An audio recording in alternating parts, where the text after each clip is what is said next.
Kari Toyama is an executive producer at Private Division. She's here now to share what she's learned going from a AAA studio to indie and everything in between. Hello, my name is Kari Toyama, and I'm an executive producer at Private Division in our Seattle, Washington location. And I'm going to be giving a talk today about what I learned from going AAA to indie and everything in between. So I'll start off with a little bit about me. I was born and raised in Honolulu, Hawaii, and came to the Seattle area for college and stayed for the game industry. I've been working in games for well over a decade and have had the chance to work on some of the most amazing teams in our industry. So today I'm going to tell you about my career journey from AAA development to indie development and what I learned when I transitioned to a small independent studio. But I'll talk really quickly about what I currently work on at Private Division. I'm the lead producer on two of our titles, Ancestors: The Humankind Odyssey, which is created by Panache Digital Games in Montreal, Quebec, and Disintegration, which is created by V1 Interactive here in the Seattle area in Washington. Both of these teams are 30-person independent studios that were formed during the development of both of these titles. And I've been working with both teams for over 4 years now with Private Division. So I'm super proud of working on these games. It's been a pleasure to work with both of these teams, especially using my knowledge from working in indie studios myself and applying that to my work as a publishing producer now. Okay, so I'm going to take you through my career journey so we can get a good picture here of how this goes. I started at Bungie working as a tester on Halo 3, which was a dream job come true for me. I don't have any pictures of me working, so here's a picture of me and Bill Gates at the Halo 3 launch party. I was very proud, really excited. My first video game I ever worked on. After Halo 3 shipped, I spent the next few years working in the game's test organization at Xbox Game Studios. As part of the publisher test team there, I worked on games like Lost Odyssey, Lips, Age of Empires Online, and Gears of War Judgment. And after Xbox, I went to PopCap, which was another dream come true for me because I'm still a huge fan of PopCap games. I've played them for years. And I had the absolute pleasure of working on the Peggle 2 team, which was a launch window title for the Xbox One when it launched at the time. And then after supporting Peggle 2 for a while at PopCap, I decided to take my huge leap and go to a small indie studio called Adam Jack and join some former colleagues there just down the street from PopCap. And I'll go into more details about Adam Jack in the next section, which is the main reason why I'm doing this talk. The studio, unfortunately, like many smaller studios, did have to shut down because our project was canceled. So I learned a lot from working on this team. I'm very, very proud of the work that we did, and I'll go into that a little bit more in a minute. After Adam Jack shut down, we all went our separate ways, and I ended up going to Valve to be a part of their hardware team and shipped the HTC Vive, the Steam Link, and the Steam controller. And this is my team at Valve at my wedding. It's a great team. So when I was at Valve, I kept in touch with the founder of Adam Jack, Alan Murray, who I have been friends and colleagues with for many, many years, my whole career, basically. And he had gone to Take-Two to start a new independent publishing label. And since I kept in touch with him, he had convinced me to come join him in his new endeavor, which was brand new at the time, and that's how I ended up here at Private Division. Okay, so we're going to rewind back to Adam Jack and my time working at an indie studio. So this is a drawing of our small team, illustrated by one of our artists, Rachel. There was just about 12 of us at peak. We worked in a converted warehouse building near the waterfront in the Queen Anne neighborhood of Seattle. Very, very indie. And our project was codenamed Wayward. It was a Metroidvania game made in Unity, where you play as a little girl named Kira and her robot. This is one of the concept art pieces by our artist David Ryan Paul, or better known as DRP. And you can see some scenes here with Kira. She's very small, and her robot, and so you controlled the little girl on the map, and her robot would follow her, but you could also control the robot when Kira jumped onto the robot and kind of rode his back.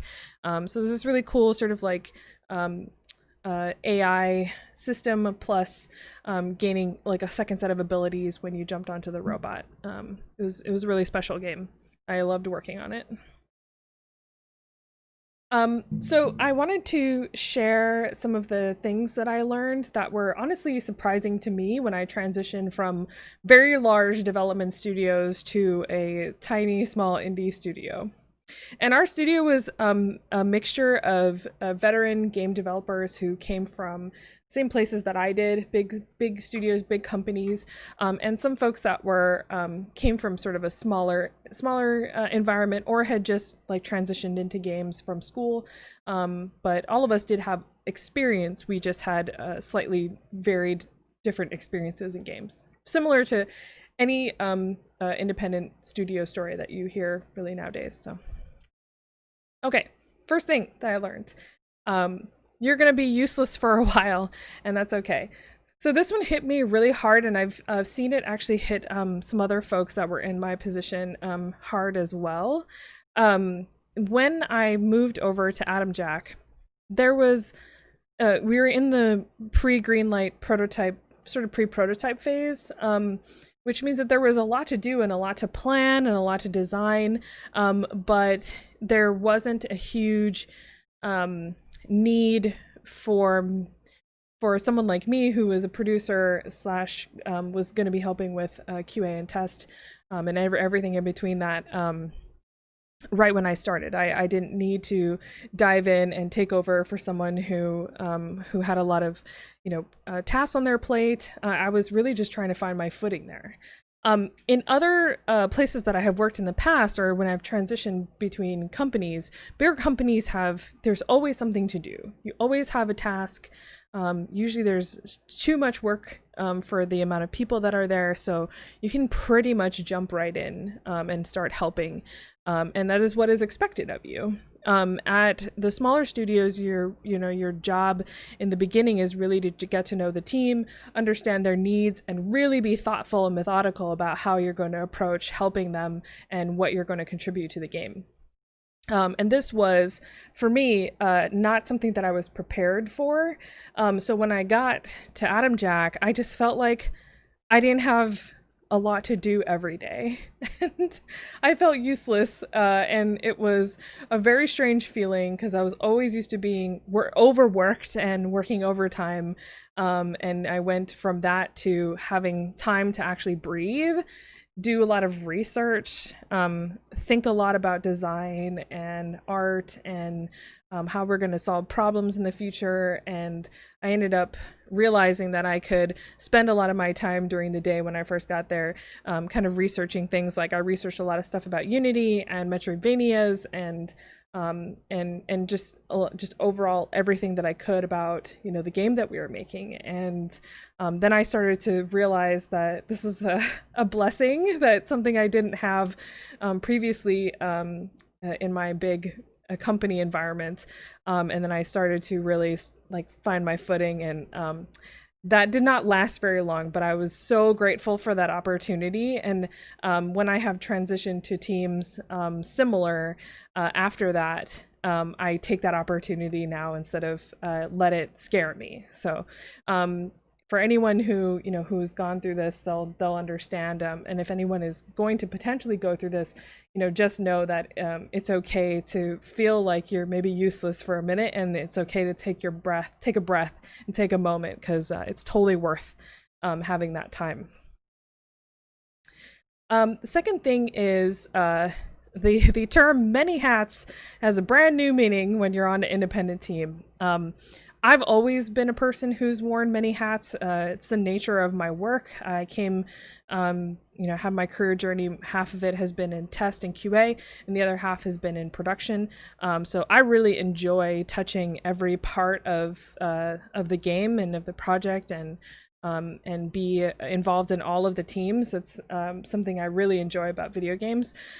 So I always have worn many hats and done a lot of things. But at an indie studio, this is a different sort of many hats.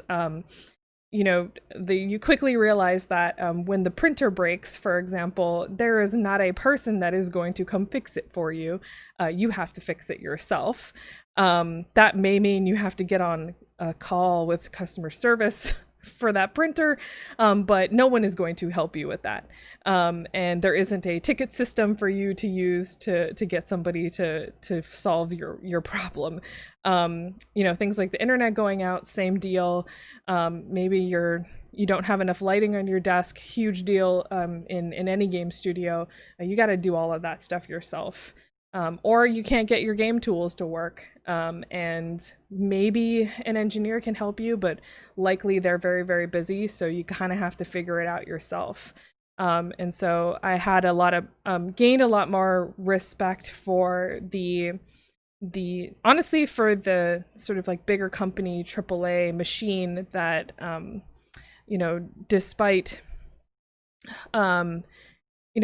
feeling like I could contribute a lot more at an indie studio, just really understanding and having an appreciation for the people who are kind of behind the scenes at those bigger studios, just making sure that everyone has what they need in order to do their job. I thought that I had an appreciation for those folks, but I don't think I really did until I had to do it myself.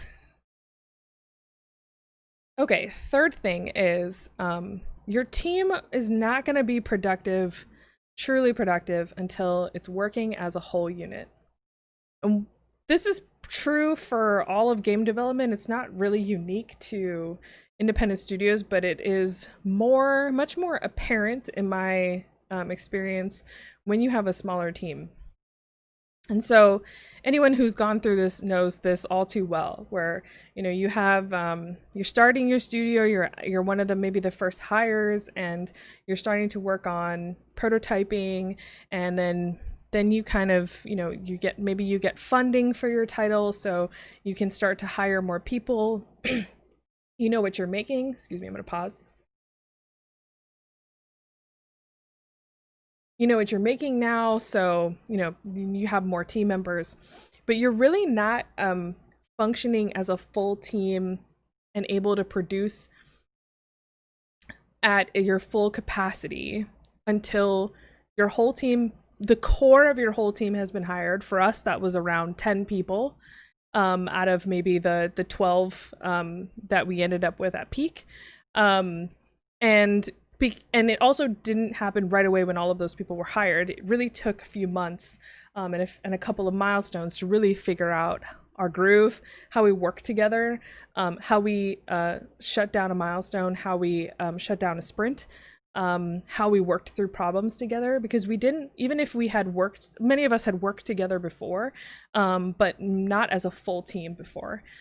So we learned kind of the hard way that we didn't really kind of know what we were capable of until we were a full team.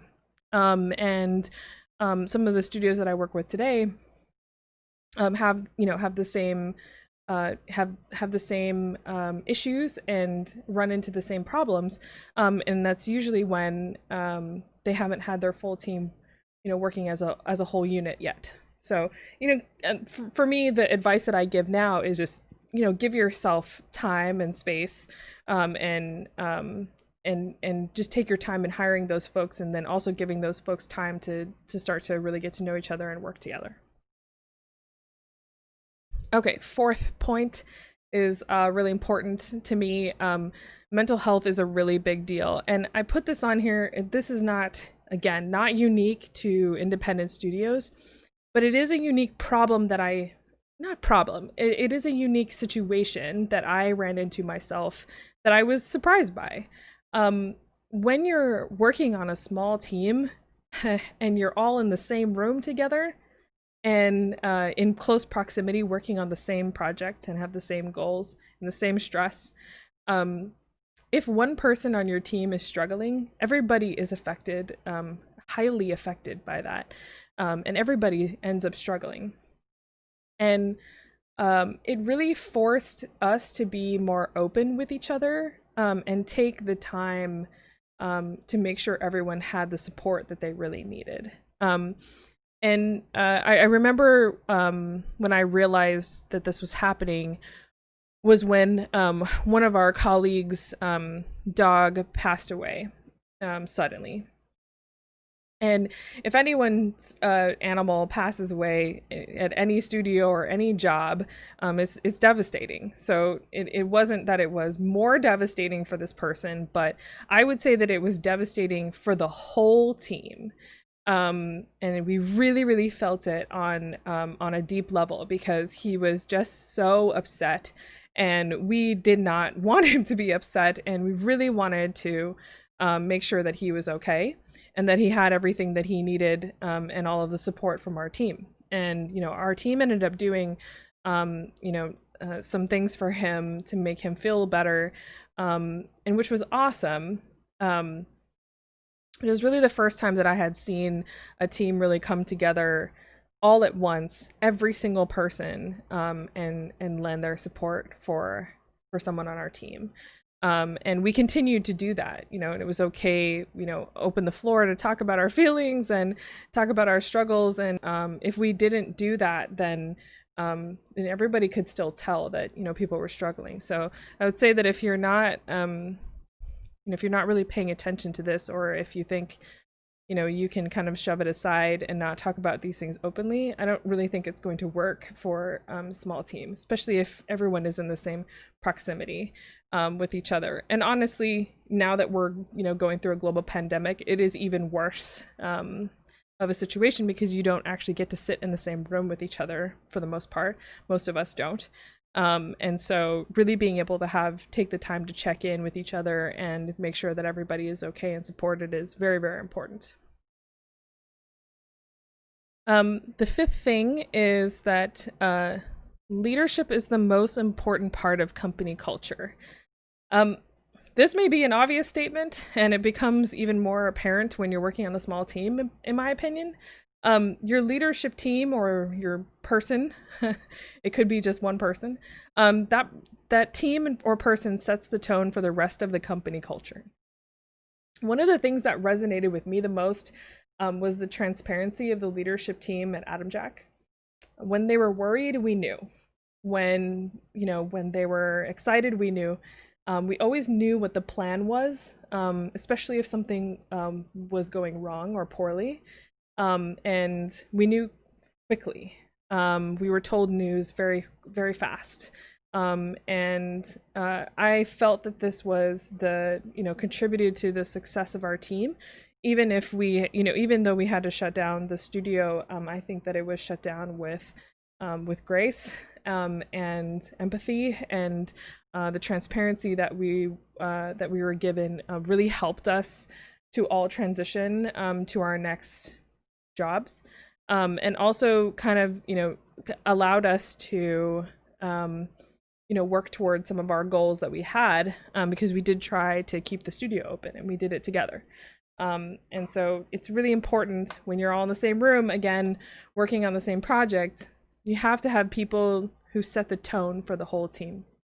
And so if you're, thinking of starting your own studio, if you are on the leadership team of a small studio, just be well aware that everything that you do and the way that you act and the way that you talk to your team is so important. It's more important than it is at a bigger studio when there's a lot more people to come help. Okay, and then the last thing is just because your game is not AAA does not mean that development for the game will be easier. The scope may be on a much smaller scale, but you have way less resources than you did at a larger company. your team is smaller. You have less engineers, you have less artists. Maybe you don't even have an internal test team, and you have to test the game by yourself. Maybe you don't have a full marketing team, and your community manager has to run the entire marketing campaign on their own, whatever that may be.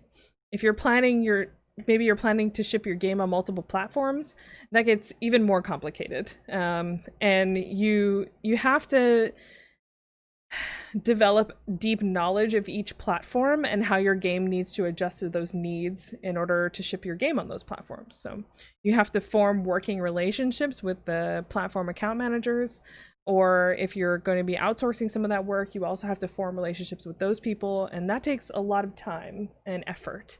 And you can't just, pawn it off on someone else. You have to do it yourself most of the time, and it's a lot, and you have to plan for all of those things in order to be successful. So, mad kudos to everyone who's working on a small game, especially ones who are shipping on multiple platforms. It is not easy, and even veterans such as myself struggle with this concept of, smaller scope equals easier game development, but that is just not the case. Okay, so how do I apply all of this knowledge that I gained while working at an indie studio to my job today? I use this my experience pretty much every day when in my job. So when I work with our independent studios in our partnership with Private Division, I apply all of my learnings from my time at Adam Jack to build those relationships. I think that's super important. So I kind of made a little bit of some highlights here based on how I approach my work today. So first thing is, setting up a brand new studio takes time. Like I said before, you're setting up a new office, you're hiring new people, you're figuring out how to run a company for the first time. And not every one of our studios is like this, but a lot of them are. A lot of them, we sign them when there's just a few people on board, and then maybe they're moving into a brand new office space to accommodate more of their staff. They spend the first few milestones hiring folks, and so just make sure that everyone understands that these things just take a little while to get set up, and you can't just hit the ground running without your team yet. And so similar to that, milestone deliveries will change as the team starts to function as a whole unit. So going back to that, you don't really have, until you have your core team, you don't really have a fully functioning team. And so as the company starts to hire their core team members, and then they kind of get their groove, they figured out their sprints, or however they're building their game, you can almost see it happen overnight.